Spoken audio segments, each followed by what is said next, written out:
What is up, everybody? Welcome back. Welcome back to another edition of Meat on the 50. Yes, we are done with the wild card round. We are on to the divisional round. 4 games, 2 games in each division to decide who will move on to their conference championship game. And man, oh man, do we have some bangers for you.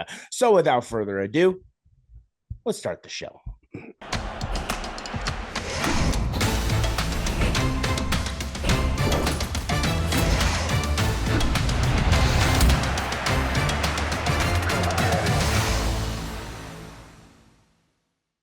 Welcome back. Welcome back, everybody. Welcome back to another edition of Meat on the 50. Yes, it is time to break down this divisional round action that we have ahead of us. Hi, how's it going? I am Jacob Cutler, one half of the Sports Guys, and as always, joining me, he is the other half of the Sports Guys. He is none other than Mr. Brandon Sullivan. Brandon, how are you doing, my friend? I'm doing good. You know what we did? We're trimming the fat. We are. We definitely are. Week by week, bro. Week by week. So I'm feeling good. You know, we have no dog in this fight. You know, we can sit back and kind of just let everybody else beat each other up, and we can just hope we do well in the draft. So I'm doing wonderful. I think that I think it was a catch-22, right? Obviously, our team's not involved right now. There's the excitement's not there, but also there's no disappointment because my team are known to produce disappointment for us. They do not know how to make us happy in the end, and neither do the refs. But not our problem. The refs are going to screw somebody else over, potentially. It's true. You know, last week I think kind of went as we expected. So let's dive right in. Yeah, that's, it's the way the cookie crumbles. It's how it goes. All that's left for me the rest of the season is two $25 bets, on some outstanding Super Bowl results. We'll get to those if we eventually get there. But first, let's just quickly remind you how we did last week. Let's put it up on the screen. For Brandon, 4-2. For myself, 5-1. Dominant performances of picks last week. Main difference was Brandon just he wanted to give them the benefit of the doubt. The Minnesota Vikings. He wanted to give them the benefit of the doubt. He didn't want to think that the only 14-win team to ever make the wild card was going to get bounced in the first round. That's exactly what happened. The Rams handled business. Rams looking good. Youngest, that O-line or that D-line looks dangerous for the Los Angeles Rams. Very interesting matchup that the Rams have set them. Could you imagine if they had Aaron Donald right now? I'm just saying on top of that. Well, apparently their line is outperforming how they did even with Aaron Donald. So I don't even know. You know what I mean? But I don't even know if they need him at this point because it sounds like he would hinder that line. I know I get you what you're saying, adding to it, but it sounds like he almost would take away from what that line is doing right now. So, I mean, the Los Angeles Rams, folks, in a couple of years could again have one of the best defenses in the NFL. Unfortunately, they just won't go away. They just won't go away. Overall, for the season, that's going to put us at, for Brandon, 174-88, dominating. For myself, 168-98. Not much more you could ask for. Not much more you could ask for. Let's wipe those off the screen. Let's get into it. Let's get into these divisional round games and let's put them up on the screen. All right, there we go.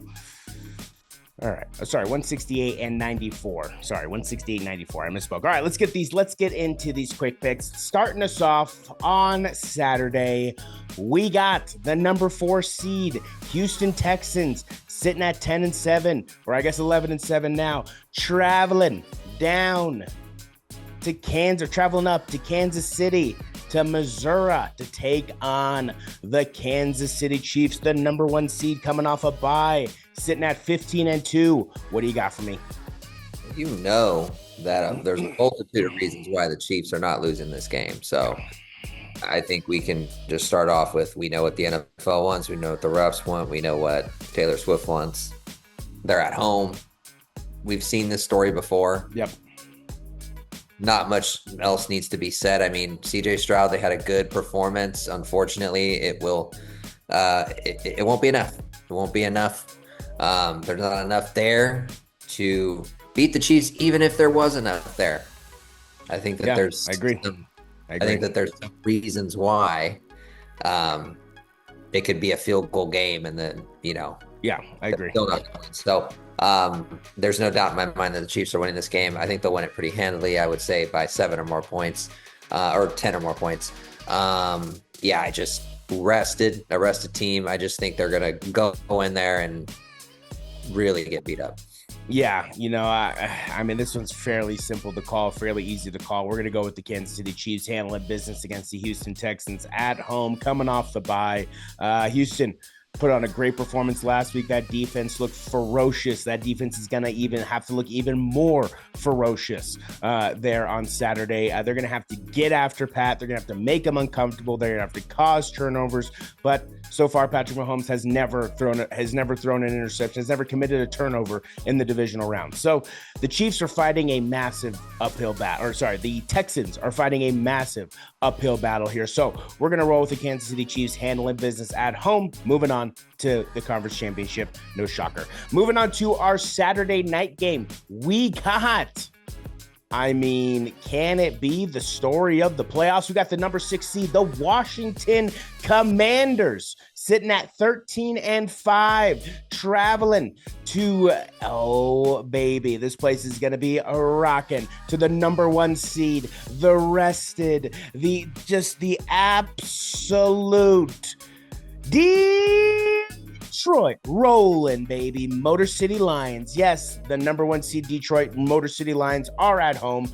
They are coming off the bye, sitting at 15-2. Commanders coming off a dramatic victory against the Bucs, taking on the Detroit Lions. What do you got for me?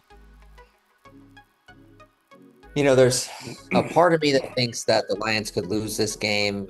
I don't know. There's just this weird feeling because you just have this. It's just the Lions, man. It's just the Lions. And I just feel like for some reason they always are set up on the big stage to disappoint. So I'm hoping that's not the case. And, instead of going with my head here, I'm going to go with my heart. I do think that the Lions are going to win this game. I just think given that they have some rest, they're at home, they play well at home.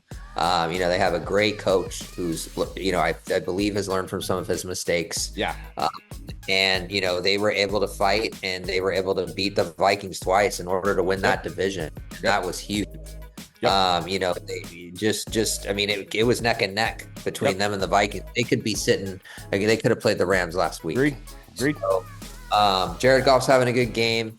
It looks like Montgomery might be a go. I don't know. I heard that, either if he returns this week or potentially a divisional week, but there was some promising news that I heard in that team. So I don't know if that's the case. I haven't looked at the news lately, but they've got good wide receivers. They've got good running backs. They've got, good special teams. They've got the defense has been stepping up even with the loss of Aiden Hutchinson. The defense is still playing well. So the Commanders were a play away from losing last week. I think that they can't be in that position again. They've got to get out ahead early in order to win this game, because if they get behind the Lions, the Lions they're going to smell blood. So give me the Lions. I'm very hopeful. I would love to see the Lions advance and host the NFC Championship game. That is like one of my wishes this season. So love the Lions, love Dan Campbell, love Jared Goff, local boy. Would love nothing more than to see that. Could we potentially see him and Stafford playing against each other? Getting ahead of myself, but hopefully we get this would be big for the city of Detroit to host an NFC Championship game. I agree. Yeah, this would be a massive game. I'm going to roll with the Lions here. They've been the best team in the NFC all season long. They've proven it time in and time out. The Washington Commanders, Jaden Daniels, having one of the greatest, rookie seasons for a quarterback you will ever see and we may ever see. He's absolutely special. Completely turning around the Washington Commanders franchise within a year. They have fast-tracked the success. Now, we'll see about next year when now we have an entire season of tape on Jaden Daniels, and now people are going to be able to scheme against him and defense and set up defensive packages for him. So we'll see how he progresses in a sophomore season. I mean, CJ Stroud struggled mightily, but he did have several injuries throughout the entire season for the Texans that definitely did not make it easy for him. But could we see something similar with Jaden Daniels next year? I very much could see as well. I do have a part of me that does see the Commanders winning this game, shocking the Detroit Lions on the road, more so with the Lions shooting themselves in the foot, but doing something stupid rather than Jaden Daniels beating them, even though Jaden Daniels is a game-winning machine at this point. But I got to go with Detroit. I mean, they've been the best team all year. They've been the best team in the NFC. There's no reason why I should pick against them at this point. So we're going with the Detroit rolling Motor City Lions. They handle business at home against the Washington Commanders to advance to the NFC Championship. All right, let's move on to Sunday. Kicking us off, we got the 7 seed. Yes, coming off the upset victory of the Minnesota Vikings. We got the Los Angeles Rams traveling across the country to take on the number 3 seeded Philadelphia Eagles. Rams at 11-7, Eagles at 15-3. What do you got for me? Well, first, I want to know if you saw that video of that Eagles fan. Which video? Where the Eagles fan was saying just very... Oh, yes, I did see that Eagles fan. To the, good representation of Philadelphia right there. Yeah, so if you guys want to get an inside scoop on how the Philadelphia fans are, for the most part, what you're going to be dealing with if you walk into that stadium, go ahead and watch what happened. But homeboy ended up getting banned for life and from the stadium, and also got fired from his job. So kudos to the company for letting him go. There's just no place for that. I mean, absolutely. We've been to games, and there's friendly banter, there's shut your mouth or whatever, and you're just going back and forth. But to call people ugly and things like that, it's just there's no place for it when somebody's not even provoking you. You know what I mean? You're just agreed. So there's a thin line between freedom of speech and then and insulting. Like, the guy didn't commit a crime, so he's not going to jail. Yeah, but it was just unethical. It's not something that you do. So credit to the Philadelphia Eagles organization for stepping up, banning this. But for that reason, I'm going for the Rams. I want the Rams to win. I do think the Eagles are going to win, but I'm going for the Rams. I just think the Eagles fans are the worst. I honestly do. And I mean, the LA Fires and everything, I'm not going to say I'm rooting for the Rams, but I prefer the Eagles to lose this game. I hope, but I just think Saquon Barkley, their defense is outstanding. I don't think the Eagles are going to lose this game. I think it's going to be a good game. Mm-hmm. I just don't think the Rams have enough right now to go into that stadium. Maybe if they were playing at home, but to go in there, we saw what those fans are like. Your guy, Big Dom. I mean, there's a lot of things that you love about the Eagles. Saquon Barkley, Big Dom. Don't even start, or I'll bring up the Seahawks. They're not even in it. So reading AJ Brown reading a book, that's your squad. That's your squad, Holmes. So I'm gonna go with your team, Philadelphia Eagles. And you'll sleep. You should sleep pretty well on Martin Luther King Day Eve. Yeah, I just can't wait because that DK Metcalf jersey is already in the mail. I can't wait to just wear it the rest of our time here. The entire time, I'm just gonna wear a Seahawks gear. I'm gonna get that. I'm gonna get the big old Seahawk hat that guy wears, and I'm just gonna rock it. Yeah. No, I mean, if you want to be one of the most, I just want to support you. If you want to be one of the most unattractive people, I just want to support you. Go ahead and do that because it's your team. If you want to wear women repellent, you want to wear people repellent, go ahead and do it. I just want to be closer to you. That's all. I just want to feel closer to you. With the Rams, though, the Rams coming in with the hottest defense in the NFL. It's going to be very interesting. The Philadelphia Eagles coming off, a massive, just a very ugly but massive victory last week because, in all honesty, it looked like that game was over. But that game could have easily been lost by the Eagles. it wasn't as dominant as people want to make it seem. I think there was a quarter. I think Philadelphia receivers went an entire quarter without catching a pass. So if that happens against the Rams have a much better offense. I mean, you have Cooper Kupp, MVP, Triple Crown winner. You have Puka Nacua, up and coming star. You have Matthew Stafford, who, Hall of Famer, Super Bowl winner. I mean, you have talented pieces. You have Kyron Williams, right? You have talented pieces on that Rams offense that can easily make you pay if you're not dotting your I's, crossing your T's, making sure that everything is on the ship shop shape. Because you could have AJ Brown reading a book on the sideline, but what's the score? So however he needs to get within his zen, get within his meditative state, let him do it. But at the same time, I think the Eagles here could be in for a rude awakening in this game. I think this game is going to go back and forth. I know Saquon Barkley, that's the talk of the town, right? 300 scrimmage yards the last time they played the Rams. The Rams are going to adjust. I did see a stat that Sean McVay has never allowed a 100-yard rusher in the playoffs, in the postseason, and that's 12 games. So he knows how to shut down rushing attacks. So is he going to be able to shut down this rushing attack against this offensive line? Because that is really what makes Saquon go, is that Philadelphia Eagle offensive line. But the Rams defense, I mean, impressive. Very impressive, and I'm going to be very interested in to see how this defense goes against this offense. I'm going to be very interested to see how this Rams offense goes against this Eagle defense. But with that being said, I'm right there with you. I'm going to go with the Rams here, not pulling off the upset against the Philadelphia Eagles, getting the job done and advancing.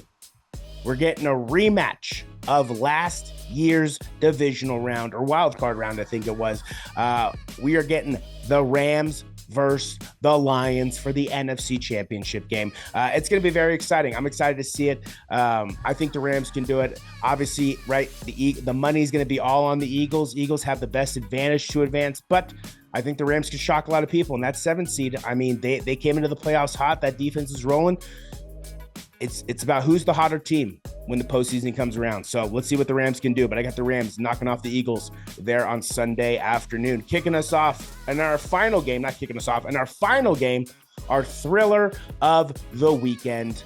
The game that everybody's been waiting for, MVP candidate versus MVP candidate. We got the 13-5, 3-seeded Baltimore Ravens traveling to the number 2-seeded Buffalo Bills, sitting at 14-4. Josh Allen, Lamar Jackson, battle for the MVP.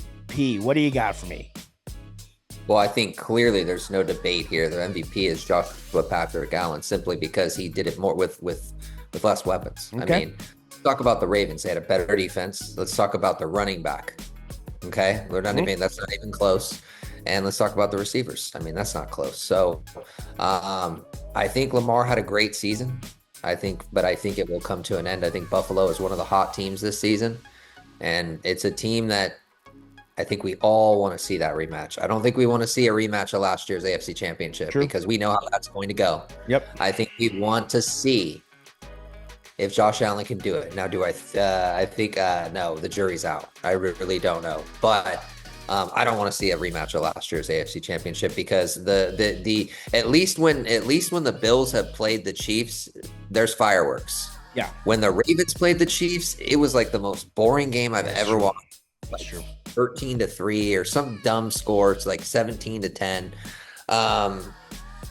I don't see them going into Orchard Park and winning. I don't. They could, but I just, something tells me, I have confidence in the Bills this year, and they may rip my heart out, but I want to see Bills versus the Lions in the Super Bowl. That would be the most incredible Super Bowl of all time. I agree. Hopes there. Christmas would come early. Feliz Navidad. I would check this out. That would be my Christmas present gift. That'd be great. In February. Be great. 10 months. Give me the Bills winning this game. I think it's going to be, I'm hoping it doesn't come down to a kick, because we know that's going to go wide left or wide right. So give me the Bills by a touchdown.